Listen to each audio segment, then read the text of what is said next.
Dzina la Tate ndi la Mwana ndi la Mzimu Woyera. Amen. Tisiye mtima onyada, tisiye mtima odziyenereza, tisiye mtima odziona ngati ife ndi ofunikira kuposa wina aliyense. Mawu athu alero akutsindika mfundo zimenezo, mfundo imeneyo. Ndikulandireni abale ndi alongo pano pa Tiyankhuleni Ambuye, bwalo limene Mulungu amatiyankhula ndipo amayembekeza ife tipange pledge ya zimene tikwaniritse, ntchito zabwino, kutembenuka mtima, kuchitira anzathu chifundo. Lero ndi Lolemba pa 4 Novemba chaka cha 2024, ndipo ndi Lolemba la Mulungu wa 31 Pachaka, mmene mayi wathu Eklesia amalemekeza Charles Borromeo Oyera. Tikuyamba kalata ya Paulo yolembera mpingo wa kwa Filipi. Kalata iyi imatchulidwa kuti the Gospel of Paul chifukwa adayilemba ndi mtima wake wonse, full of emotions. Ndipo mawu athu ayamba amene watikwatenga mkalata imeneyi mutu wathu ndi meya 1 kulekeza 4. Amene akutiwerengera mawu oyamba ndi Amese Nkoka kuchokera ku St. Paul's Ndara Parish mu Archdiocese ya Blantyre. Salimo yathu, salimo namba 131, chilimbe chake chikuti mtima wanga uliphe mkati mwanga. Uliphe chifukwa chachani? Chifukwa chonena kuti maso athu sonyada. Pamene tisiya mtima onyada, zimene tikunena muthenga wabwinozo, mtima osadzikundikira zinthu, mtima wathu umakhazikika. Ndipo nyimbo yathu ya Aleluya tikuti Ambuye mutsegule mitima yathu kuti ife timve mawu anu. Mawu muthenga wabwino ndi monga adalembera Luka Oyera mutu wa 14 ndi 12 kulekeza 14. Amene akutiwerengera mawu amthenga wabwino komanso kutigawira mawu ndi Reverend Father Francis Damaseke kuchokera ku Episcopal Conference of Malawi ECM. Tiyeniso abale tisinkhesinkhe limodzi. Mawu oyamba. Mawu ambuku la Filipi. Mosapeneka, moyo wanu mwa Kristo umakulimbitsani mtima. Chikondi chake chimakuchotsani nkhawa. Mumakhala a mtima umodzi mwa Mzimu Woyera, ndipo mumamvera anzanu chifundo ndi chisoni.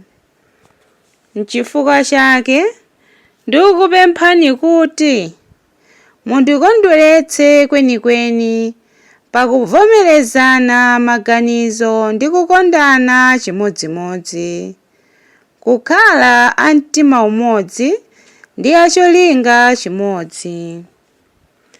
Musamachita kanthu ndi mtima wodzikonda kapena wodzitukumula chabe, koma khalani odzichepetsa, ndipo aliyense aziona anzake kuti ngomuposa iyeyo.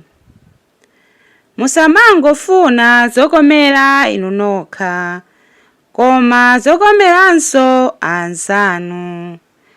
Mawu a Ambuye. Tithokoze Mulungu. Ambuye akhale nanu. Mawu muthenga wabwino monga adalembera Luka Oyera. Ulemu kwa inu Ambuye.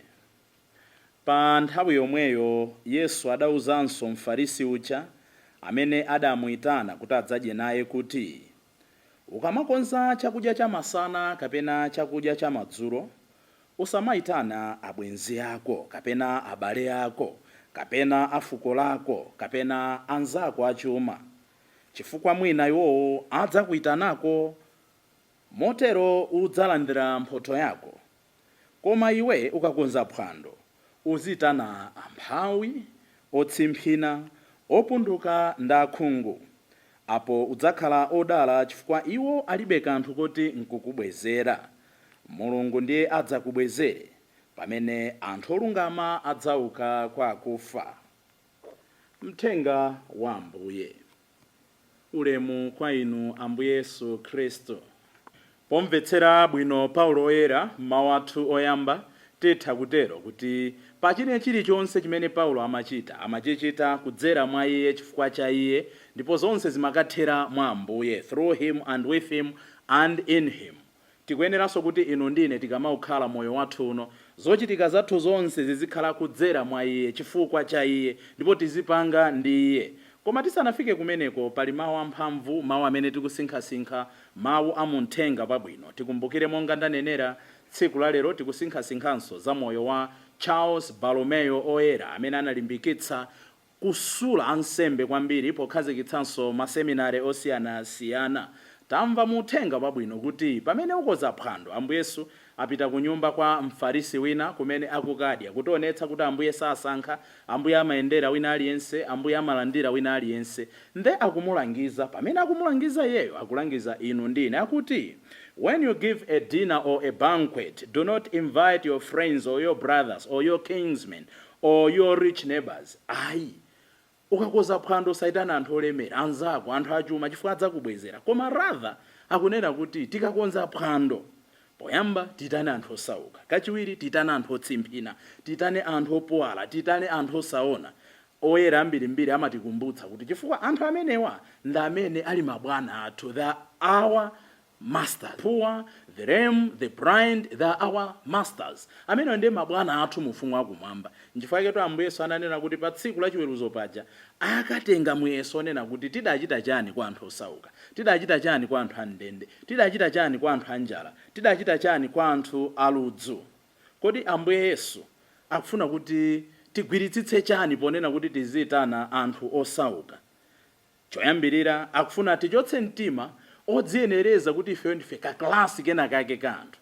Tikayang'ana pakati pathu timapanga zinthu modziyenereza, modzikundikira, kudzimva kuti nanena nthawi ina yake milungu inayi yapitayo, kuti timadziyenereza kuti awa ndi angulu lathu, awa ndi anzathu amajeketi, awa ndi anzathu amaglasi, awa ndi anzathu andalama, awa ndi anzathu amagalimoto. Ayi, wena aliyense amene timuone, makamaka iwo amene alibe liwu, makamaka iwo sangathe kudziyankhulira, makamaka iwo amene alibe owaonetsa ulemerero wa Mulungu, amenewo ndi amene ndithu akhale patsogolo polandira chithandizo chathu. Komano tikayang'ana patsinde pa malangizo amenewa, Ambuye afuna tisiye kunyada. Titha kutero kuti kunyada nchani? Pride. Ndikamtima kopanga exaggerate zimene ife tili, exaggerate kufunika kwathu, exaggerate kuonjezera mokakamula. Ena amatero kuti kukakamula ubwino wathu. So pride imatha kutilowetsa ntchito zabwino, osati kuti tufuna tizipange ntchito zabwinozo, koma imatipangitsa kuti tikazigwira ntchito zabwinozo kenaka tiziononge kuti mayina athu atchuke. Mwachitsanzo utha kusankha mwakunyadamo kuti uzithandiza anthu osauka. Cholinga sikuthandiza osaukacho, cholinga nchonena kuti pokathandiza osauka anthu aone kuti iweyo uli pena pake. Kodi si zimene tikuchita ambiri kuphatikiza akuyankhulayo, kuti timati tikathandiza ena makamera laka kumeneko ndiye kunyada kwenikweniko. Chifukwa Ambuye Yesu adanena kuti zimene mkono wanu wamanja ukuchita, mkono wanu wamanzere usaone. Ndipo kunyada kumene kusikuti kumangofika at once kunena kuti awa ndonyada, zimayamba step by step, step by step. Poyamba kumakhala kuyamba kutenga ma status athu. Tikati ma status ndiye kuti kupeza kwathu kuyamba kudziona kuti ineyo ndine wa malevel iyi. Ndanena mbuyo kuti ngakhale ukamapita ku church kusiya kupita misa iyo, ora misa iyo ndiya lower class, ife misa yathu ndiyo pang'ono ndi pang'ono umayamba ndi status yako, anthu ocheza nawo, anthu odya nawo. Kachiwiri zimakalowa ku intellectual vanity.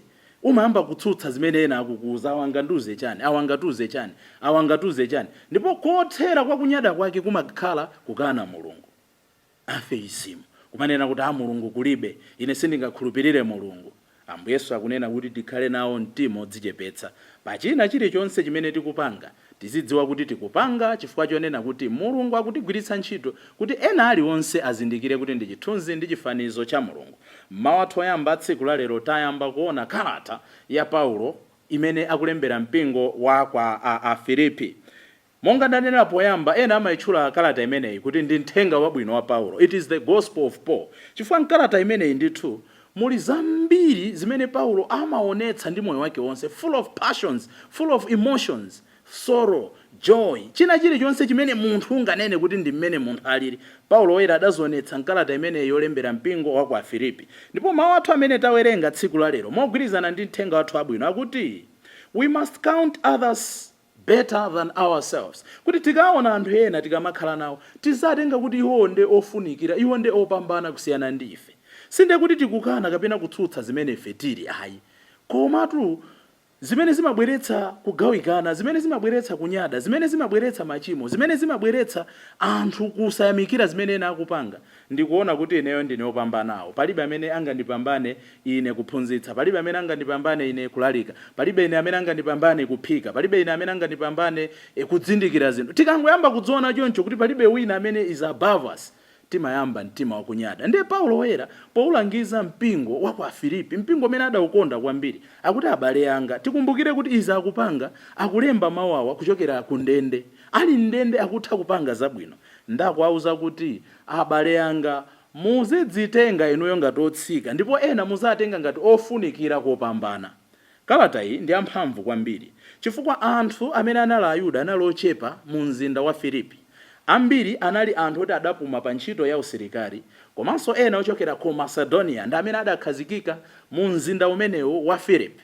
Ndipo mzinda umenewu unali wamphamvu kwambiri chifukwa kuti umalumikizitsa the Roman Empire, the Eastern and Western Roman Empire. Panali pa busy trading center, choncho mmakhala anthu andalama, choncho mmakhala anthu amene ndithu amadzimva kuti ife tili pa klasi ina.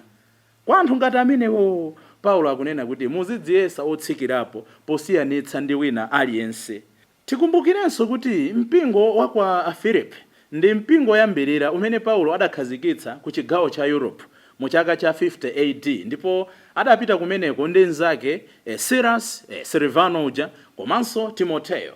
Ndiyeno amaukonda mpingo umenewu chifukwa chonena kuti adazunzika kwambiri pokhazikitsa mpingo umenewu. Adamenyedwa, adathamangitsidwa, ndipo atathamangitsidwa chifukwa cha anthu amene ankatsutsana ndi zimene Paulo ankanena, iye akuti adapita ku Tesalonika. Ndiye zimamvetsedwa kuti ali ndende kumene kuja amalembera mpingo umene amaukondawo, mpingo umene adayamba kukhazikitsa ku Europe, amaulembera kulimbikitsa pa zabwino zimene iwo amamuchitira. Ngakhale anthu adamuthamangitsa ku Filipi, akuti akhristu amene adawasiya kumeneko amamtumizira thandizo loti azikhazikitsa mipingo ina Paulo. Chifukwa adakakhazikitsa mpingo kwa Tesalonika potengera chithandizo chimene adachipeza mu mzinda umene wa Filipi, ngakhale anthu ena sadamulandire. Ndi mawu amphamvu, ndi mawu amachenjezo onena kuti pamene tikugwira ntchito ya Ambuye alipo ambiri amene amatifunira zabwino. Ena amachita kuonetsera, ena amatifunira zabwino ndi mapemphero awo, ena amatifunira zabwino potithandiza kuti tisagwe, tisapunthwe. Onsewo tikuyenera kuti tizakumbukira nafenso pamene tikutumikira. Koma zimenezo kuti zitheke, ndi Paulo akuti tizaona ena ofunikira. Ambuyeso akunena kuti pamene tipita kuphwando, pamene tikoza phwando, pamene tili nazo zotiyenereza, pamene tili nacho chuma, pamene tili nazo zinthu mphamvu, tikuyenera kuti tiziganizira iwo amene ndotsikitsitsa kwambiri. Kodi inu ndi ine titamva mawu a Mulungu a tsiku la lero mwa uneneri wa Charles Borromeo tidzipatsa ntchito yotani? Paulo akuti tatenge ena ofunikira kuposa ife. Ambuye akuti tisiye mtima wakunyada. Kunyada kumene ndanena kuti kumayenda mmasteji, ndipo kunyada kwakukulu kumakafika pamene tiyamba kukana Mulungu, tiyamba kukana mawu ake, tiyamba kukana malamulo ake, tiyamba kukana kufuna kwake mmoyo mwathu.